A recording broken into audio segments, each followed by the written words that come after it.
Howdy folks, this is Bob across the Shiva Kalidasa. I want to talk with you today about death walking. In the Cherokee tribe that I grew up in, death walking is basically Native American hospice work. It's not only done here in this life, but it's also done after people have passed on. And so it's a little bit different than what, say, white people do. The excuse me. The process basically involves if someone is passing on, if they don't know what their guardian animal is, and we go through the process of getting them one.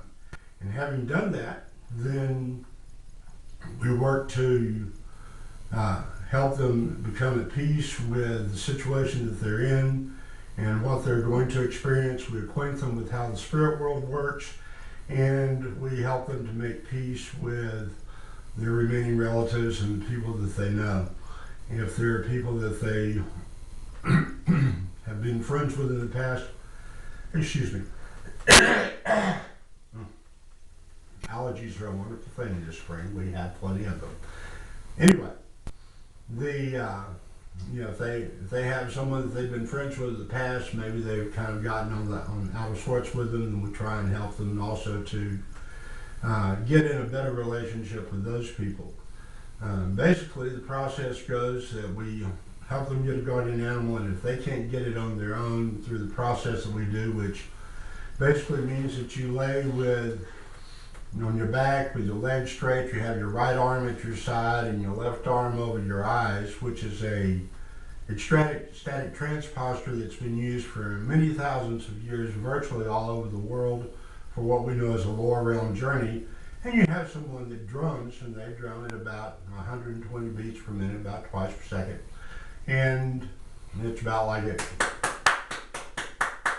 About like that, so they beat the drum for 7 minutes. And during that time, you basically pick a tree, that's got a hole in it maybe, or a hole in the ground, some animal burrow, a spring, a volcanic vent in the ocean, whatever it is that you want to do. And you go through that hole into the realm of the nature spirits. And when you get there, just a few seconds later, then all you see is nature. You see no buildings, no cars, no roads, no houses. You don't see other people. All you see is plants and animals in the earth. And you look for the animal that comes and shows it to you 4 times first. And you may have something that comes and shows it to you, once or twice, 3 times and stuff, but you look for something that comes 4 times. And it doesn't have to be the same way all the time. It might not be that an animal comes and it shows up and it's like, and then it goes away and it comes back the same way and all this sort of stuff. We had one lady who had one where the skunk came up and kind of did this little pose, and then kind of ran around one way and did the pose, and ran around another way and did the pose, and then jumped in her arms. It's like 4 different ways. You might have an animal that is silhouetted across the heavens, or you see it in sort of a ghost image, or like a negative from an old photograph or something. The ways that they come to you may be many, but you need to keep an open mind when you do it, because most people have a pretty good idea what their guardian is going to be, and it turns out to be something different. We had a lady who swore high and low that she was going to get a wolf, and instead she got a giant sea turtle, which really kind of freaked her out because she's afraid of the water. She lives in Harrison, Arkansas, which is the national headquarters of the Ku Klux Klan. For those of you outside the United States, the Ku Klux Klan is a white supremacist racist group. They are the most hardcore fundamentalist, freaked out Christians you ever met in your life. Most other Christians don't claim them. They're so bad. And that includes the other fundamentalists. It's like nobody wants any kind of affiliation with the Ku Klux Klan. But this is who and what they are. And she had started a business in Harrison called Mauna Gallery. And Mauna is Cherokee for Mother Earth, and the clan was freaked out. But when she went home after having received this animal, the Chamber of Commerce was having a little outing at a lake nearby, and even though she was deathly afraid of water, they told her, "Look, we're going to be on this big ski barge. Just sit in the middle of the barge. We're going to go out and we're going to have a party, and we're not going to be moving fast or anything. You get to meet a lot of people, make a lot of business contacts and stuff." So she went ahead and did it. And when she got out there were 7 members of the clan on board. They took over, threw her off the boat, took the boat back to shore. Well, it didn't take too long before the police were down there, and there was a little bit of a scuffle and a shootout. And one of them was down for the count, and one was wounded, and the rest were going to jail. And they were calling divers and stuff in boats to come out and drag the lake and try and find her body. And then they got a surprise, because when she was thrown overboard, she sank like a stone. She didn't know how to swim. And so she's sinking in the water, screaming out in her mind to anything, that could possibly help her. And her giant sea turtle shows up, and it goes, "Do what I do." And it's doing its flippers. And so she starts doing this too, and has nothing to lose. And pretty soon, her head comes up through the water, and it says, "Do what I do," and it's moving its flippers in different ways. And she starts doing it, and next thing you know, she's headed for shore, which was like half a mile away. So about the time all of this mess is getting settled on shore, and they're getting the boats out to come and drag the lake for her and stuff, she comes. So these guys go to jail for attempted murder instead of murder. And see, that's what a guardian animal does. It empowers people, it protects them, and if they'll pay attention to it, it teaches them. So when we get this person hooked up with a guardian animal, assuming they don't know what it is already, then they are able to be in a place where this spirit can teach them how the spirit world works itself. And we also do a bit to talk with them about it. The spirit world's a little bit different than the physical world. You can think about something all day long, but if you don't act on it, it'll never happen here. In the spirit world, you think about it, it manifests just like that. So let's say you think some dark and ugly thought in the spirit world. All of a sudden, you look real dark and ugly. You think really good thoughts and stuff, you look really good. You think about some kind of clothing you want to wear, it's on you. You think about some kind of food you want to eat, it's right there in front of you. All you have to do is eat it. So, the spirit world is a little bit of a different place. And there are a couple things that you'll never find there, like, say, heaven and hell.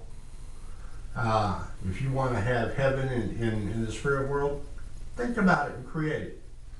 Whatever heaven may be for you. If you want to have hell in the spirit world, you can do that too. Probably one of the most interesting things that I've seen in the spirit world so far was I'd gone and I'd done some stuff and was coming back, and here's this guy, and he's standing in these flames, and he's suffering, and he's screaming, and he's crying. And I went walking into the flames, and all of a sudden he stopped and says, "Are you the devil?" Well, I know some Christians who think I might be, but I told him, "No, I'm not the devil. I'm just a man, like you." And I said, "So, what are you doing this stuff to you for?" He said, "What do you mean?" And I said, "Why are you in these flames?" And he said, "Oh, I committed the unpardonable sin." Now that's an interesting thing, you see, because I have a doctor's degree in sacred theology, and no theologian alive has been able to define what is the so-called unpardonable sin. There's no way to tell. There's no evidence of what it's supposed to be. So the best thing to understand is there is no unpardonable sin. And in fact, in most cases, there's no sin to begin with, period. We all have experiences, we make mistakes in life, all that sort of stuff. We get some interesting lessons, maybe some karma from it, but sin, as in the way it's put out in the church, doesn't exist. So this guy, he's going on about having committed the unpardonable sin. And I told him, "Okay, fine. It's like, you don't accept my word that there's no such thing as the unpardonable sin. who is the most righteous man that you know from your church who has died and should be here in the spirit world? And he told me. And so I put out this call for this guy. And next thing you know, this other dude comes walking into the flames with us and says, Harold, what are you doing here? Why are you doing this to yourself? And Harold's like, you're here. You're in the flames too. It's like, well, you're the one that created them, but they aren't burning me. And so they wind up having to talk about how the spirit world works. Flames go out, you know, the other guys, you know, Harold, what's the most wonderful day of your life that in this past life? And he says, well, you know, when Mary and I got married, and bam, here they are at their wedding. You know, Mary's still, you know, alive, so-called, having her human experience. And but, you know, there he is experiencing it all over again. And so we get him kind of sorted out on how you think about things in the spirit world, and that's what happens. And flames are out, and Harold and his friend went on, and I went on my way. So it's like, you know, this sort of stuff, you know, happens, but, you know, if we get people prepared for it now, then when they go into the spirit world, they don't have a problem. And my mother was raised to do Cherokee medicine. When she was 18, she went off to college, and she was very lonely because there was no one else there like her.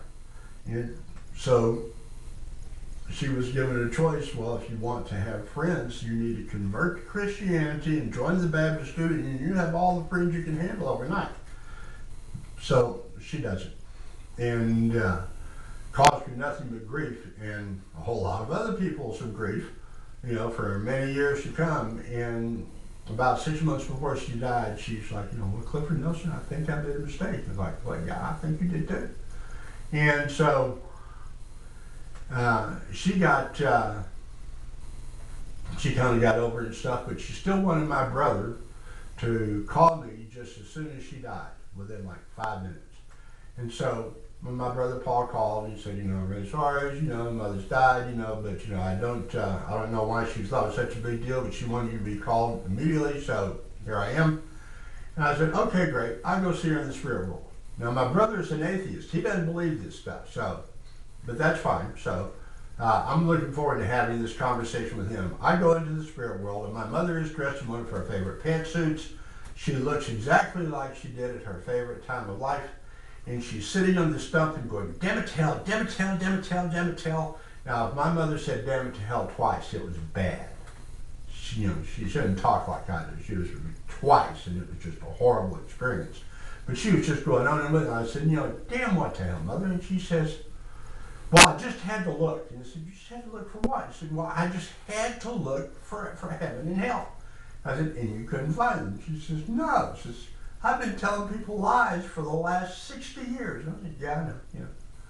And so I began talking with her about how things work. And I said, you know, so you haven't been able to eat food because of those strokes you had for the last 3.5 years. And what's your favorite meal? And she says, meatball stroganoff. And bam, there it was. And she says, but I don't have a fork.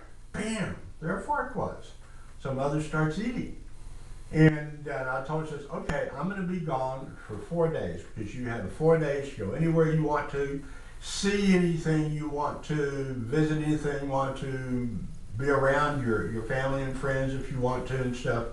Do whatever it is that you want to do. And in 4 days, I'll be back, and we're going to do the death walk. And she just, okay, Clifford Nelson, don't bother me right now, I'm eating. And so when I get back in 4 days, my mother sitting there eating hot milk cake that my grandmother used to make, you know, more meatball stroganoff, you know, she had all this stuff, all your noodles and everything. So all the stuff that she'd been missing for 3.5 years, she hadn't gone anywhere. She sat right there and ate for 4 days. So don't get tired in the spirit world, so I assume she did it what we would call day and night. Anyway, we go through this process, you know, and then we take her, her spirit to have a little reunion with all of her family and friends and stuff. And, you know, my grandparents were there, and, you know, a couple of Mother's pets that she really loved that had died were there, and lots of people that she knew, and other relatives and friends and stuff. So, you know, they were all having this great time, got them involved there, and I went on knowing full well that my grandmother would take care of my mother and get her to where she's supposed to be in the spirit world. So that's basically the way it goes when someone is passed on. Now sometimes you'll have a problem because you go to help someone out and they don't want to go. They want to stay right there. There's something that they feel like they have to do, something that got left undone in life, you know, any number of things. And so they get kind of stuck. And after about 7 days, they really are stuck. They get to where they can't move. And so all you can do is call on the spirit of the great horned owl to come and take them to where they need to be in the spirit world. And it will. This big owl comes flipping through and pick them up, take them off. And that's what great horned owl spirits do. We know them as Steskili in the Cherokee tribe. And Steskili means witch because the people are trained to do medicine, and some of us know how to shapeshift and some don't. And the Christianized Indians consider all of us to be dark and evil that aren't Christians, and then they're the one, and then they see anything that's from the night as being dark and evil too. And of course owls fly around in the night.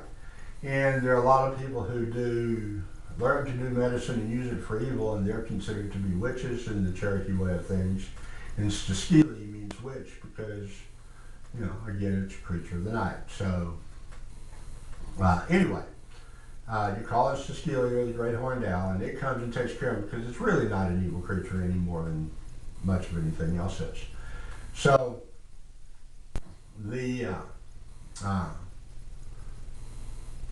you know, there are times when there are more extreme things, like there was a house just outside of Tahlequah, Oklahoma, which is the capital of the Cherokee Nation of Oklahoma. And I used to live there and run a clinic doing Cherokee medicine, and there were some folks who were studying with me, and they bought a house there they just got married, they were going to have kids, want to raise their kids and stuff. Really nice house, big house. Had 5 fireplaces, that's kind of a clue. But no one would touch it, no one would buy it. And you could drive down the road to where this house was on a hot summer day, and you get about a quarter mile from the house, and the air was cold. And you go into the house, and it didn't matter what they did, they couldn't get it to warm up, and so Jerry and Karen go and they light all the fireplaces, the gas fireplaces. They light all the fireplaces, they get off the heaters and stuff. They can't get this place to warm up. And they were told that it was haunted, and sure enough, they did see a spirit there and stuff. And so they came to me, their teacher, and they said, what do we do? And I said, well, we take all the apprentices and we go have a learning experience.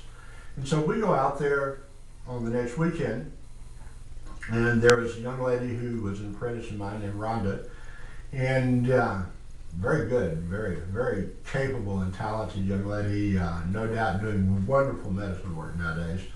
And so we go out, and I took a piece of hematite, and I caught it in the reflection from one of the fireplaces after I charged it to help me see and talk with the spirit that was there. And this figure of this lady manifests in the hematite. And Rhonda was looking over my shoulder, and she says, "That's her.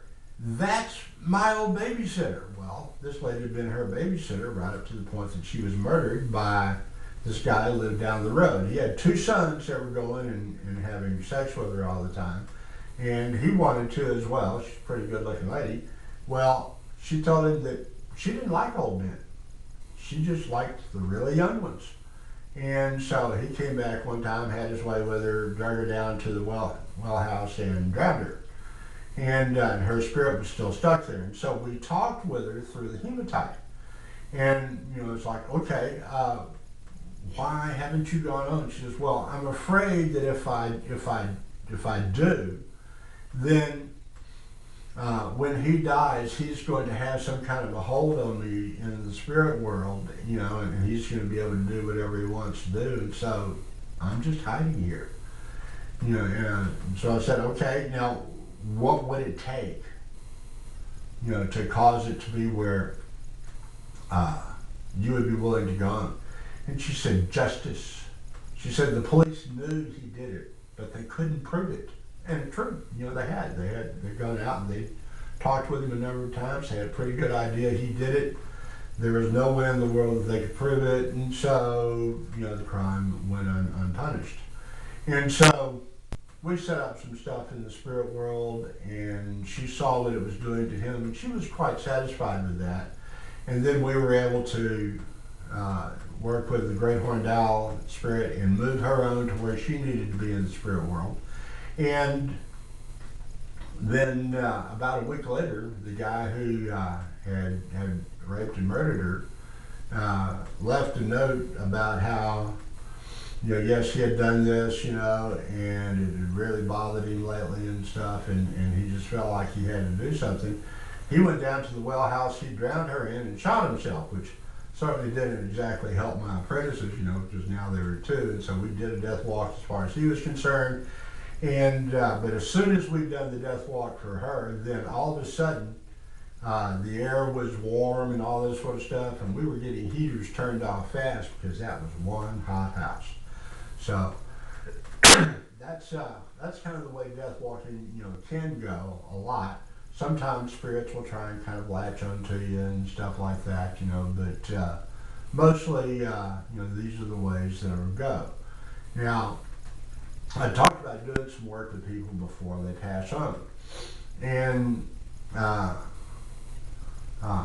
preference is to go through a process where we will talk with them, we will get them involved, with a guardian animal, we will get them journeying in the spirit world. And then we will also do the same for all their family and their friends. And having done that, then we encourage their family and friends and them to go through a process where each person goes and spends some time with the person who's about to pass on. And they share everything they had to say. It's like they felt like there was something that this person never really heard from them. They tell them, good, bad, or indifferent. If there's something they're angry about, they want to get it dealt with, this is the time to do it. And so they go and do this, and at the end of it, whatever has been done, then that person gives them a blessing and they go on. And then after everyone has done this, then at an agreed upon time, we all come together, we all make a journey into the spirit world, and take them to meet the members of their family and friends that have gone on before them and stuff. And then while they're there, then after they're there and everybody's kind of seeing everyone for a little bit, then we just kind of all come back together and leave them there. Now sometimes they'll choose to come back, and then all of a sudden they're in their body again and they're talking with us and stuff. But in most cases, I've done this with hundreds of people, I've only seen once where they came back. But in the vast majority of the time they stay there, and pretty soon the body flatlines and it's over with. And the hospice folks get pretty freaked out. This is really neat to them. And so, for instance, there in Tahlequah, I wound up teaching the hospice of the Cherokees nurses and stuff how to do this. And then they had a convention that they brought in a bunch of people from hospice groups all over that part of the country, and we went and taught them too. So there are a whole bunch of hospice folks in Oklahoma who do this, Oklahoma and Arkansas and North Texas. And so that's the basics of kind of how death walking goes. When we get past that, we like to do a ceremony with the survivors, with the family that are still there. And we have a candle for each person in the family. We'll get pictures maybe or something like that, things that represent them.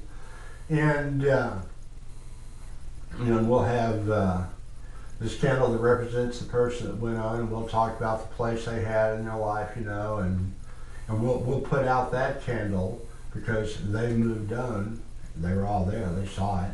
And then we'll go through this process of, if there's something that someone is taking their place as far as, say, the head of the family or whatever, then we will kind of honor them in that position. Or if it's, an elder sibling that died, then who's going to be the new elder of the family, male or female, makes no difference. We do a little thing to honor them, and show that others still have someone to go to, and that the continuity of things still continues on. And then after we get through with that, people will kind of talk about the person's life a little bit and the things that, the good times that they had, stuff. We usually have a meal and it's over with. So that's kind of the basics of Deathwalking.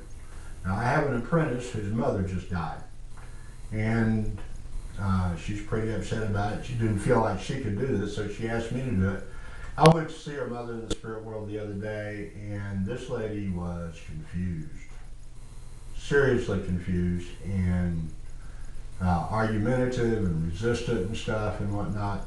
And and I went through the process of telling her what she needed to know and how things worked. And finally, begrudgingly, she tried it and found out it really does work. She really didn't believe in any of this sort of thing in her physical life. So tomorrow I'll be doing her death walk and stuff, and it appears that she's going to be ready for it. So good news there. It'd be easy, not a problem. But if for some reason she were to kind of get resistant and stuff and get belligerent about it, then I would just back off. Come back in a few days when she's done the little process where she kind of gets locked up, and Cecilia and I would take her on. But I suspect that the things are going to go very well for her tomorrow. So, at any rate, that's kind of how death walking goes. If you have any questions about this, you can go on our website at www.nakedshaman.net. There's a listing of pages on the left, and one of the little tabs says Contact Us. Click on it, fill it out, tell me what your question is, and hit send, and it'll go to my email, and I'll answer you back, and we'll help you wherever we can.